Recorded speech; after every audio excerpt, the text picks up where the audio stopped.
What's going on, everybody? It's another MI Short here on the MIgardener channel. Hopefully you all are going to enjoy.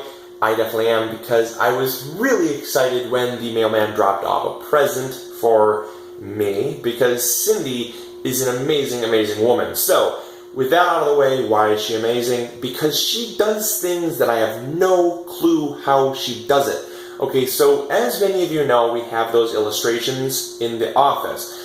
I love them. I think they're the most unique, awesome things on the planet.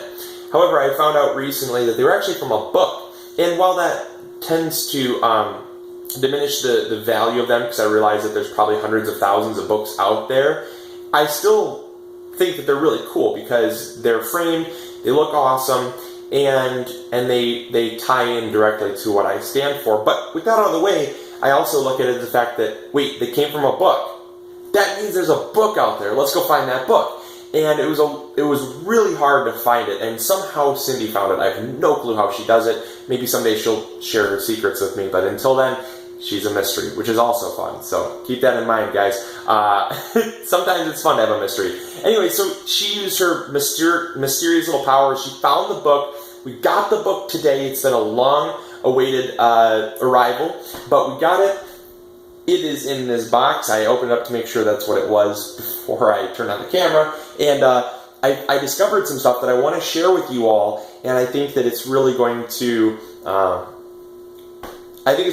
get you guys all fired up as well. So let's sit down and check out this book.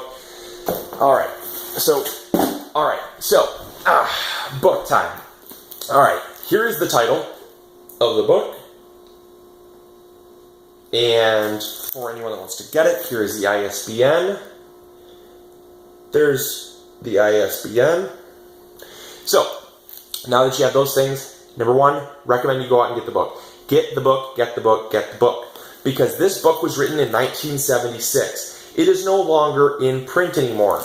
When you get a book that's out of print, that means that there's information in this book that if all the books were burned, the information would be lost. And how sad is that? So get this book because it does have lots of information in it. And contrary to belief, to popular belief, information does not get old, okay? So this book was from 1976. It's definitely had it's definitely seen better days. But you know what? It's going to find a great home here. We're going to get a lot of use out of it. I'm going to love it because I don't believe that information goes old. And the information that's in this book is still as important as the day the book was written.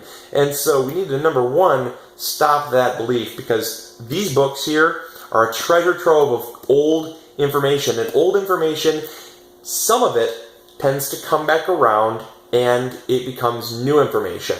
A prime example of that is kale and collard greens. Many of you have eaten kale and collard greens, but prior to maybe 4 years ago, it was really only the people that were in the know about it, typically older, elderly people, that grew it from a childhood.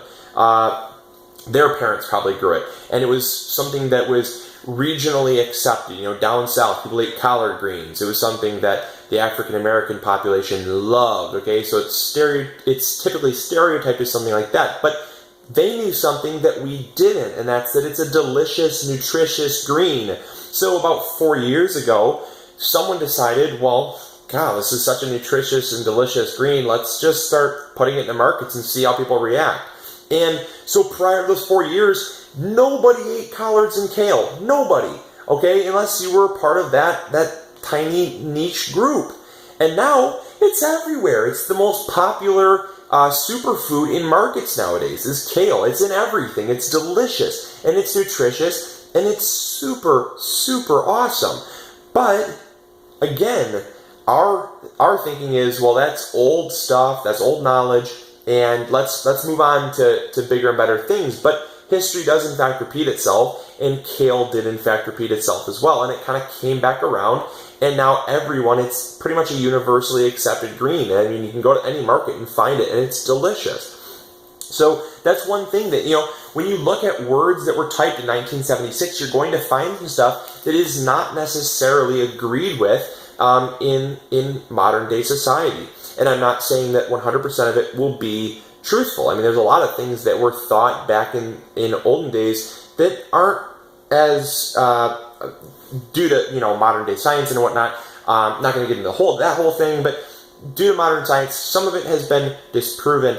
But there's a lot of it, a lot of older medicines that are being brought back. For instance, honey. Honey was used back in the Civil War to treat wounds, and people are like, okay, you bring that into a hospital, and you're going to be considered a quack as a doctor. But now doctors are starting to say, whoa, hold on, we were way wrong. Honey's an amazing anesthetic or a topical wound treatment because it does such a great job of keeping out bacteria.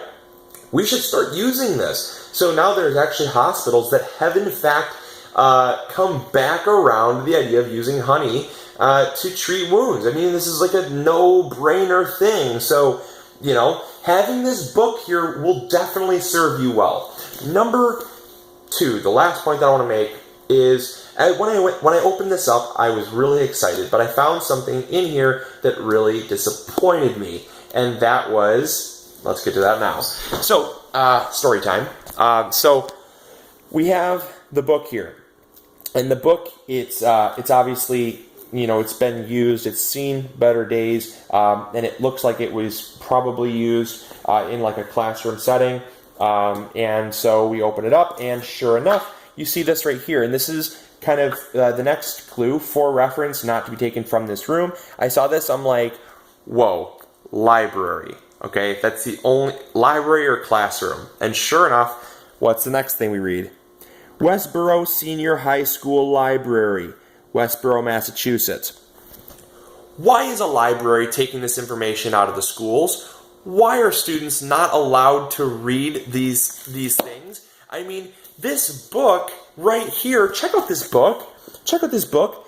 The Complete Book of Fruits and Vegetables. This book has this is old grains.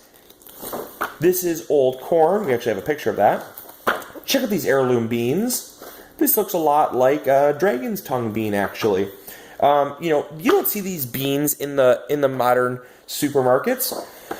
Look at these broad beans. Look at this. Chicory, endive. Look at these really super cool, greens that are really uncommon.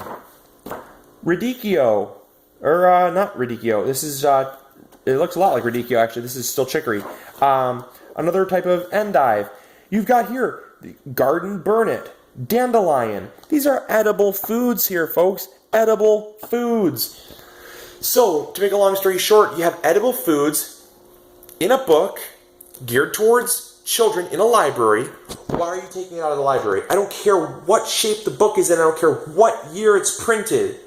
Why are you taking a book out of the schools, out of kids' hands, where this information should be accessible to kids? Stop inundating our youth with information that is paid for by big corporations. Stop giving the youth books that are written with political bias.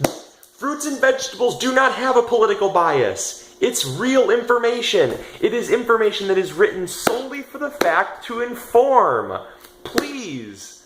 Now with that out of the way, I hope you all get the book. Hopefully you'll share this video with your friends. I really enjoy when you share this video. Hopefully you enjoyed, and hopefully you learned something new. Stop taking the books that have real information away from the kids so that they can actually learn there are more than one type of tomato. That's the biggest no-brainer on this planet. Alright, I'll talk to you all later. This is Luke from the MIgardener channel, hoping you all are growing big or going home. And as always, I love you guys. Alright, bye.